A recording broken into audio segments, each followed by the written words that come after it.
U.S. insurance companies' private equity investments have been on an upward trend in recent years, with a notable spike in 2021.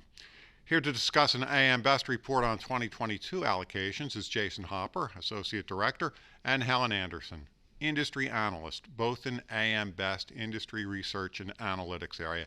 And Helen, as I just mentioned, PE holdings really jumped in 2021. What did we see in 2022?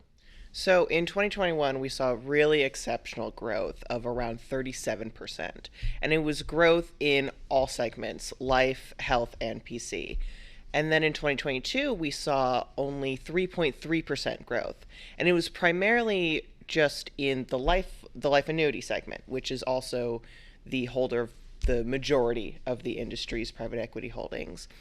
And in terms of commitments for additional investment, which are agreements to contribute additional capital to a fund, usually over a period of 3 to 5 years, we actually saw a decrease of about 3% in 2022.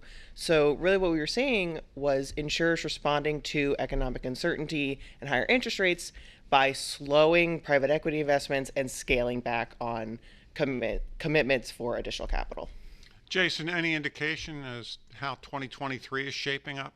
Sure, John, thanks. So 2023 has so far seen a continuation of deal slowdown as firms continue to navigate ongoing headwinds, such as the rising interest rate environment.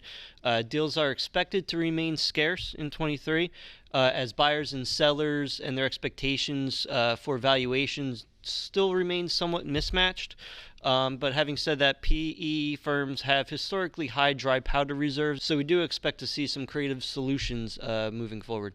How prevalent are PE investments in the insurance industry, and what's their composition? Sure. As Helen alluded to before, life insurance accounts for about 3/4 of private equity holdings throughout the entire insurance industry segment, including health and PC.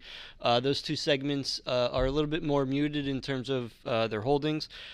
15 companies throughout the entire insurance industry account for over half of holdings. And 10 insurers accounted for 60% of new investments in 2023. So it is pretty concentrated within mostly large national companies. Helen, what are some of the considerations in the ratings of PE investments?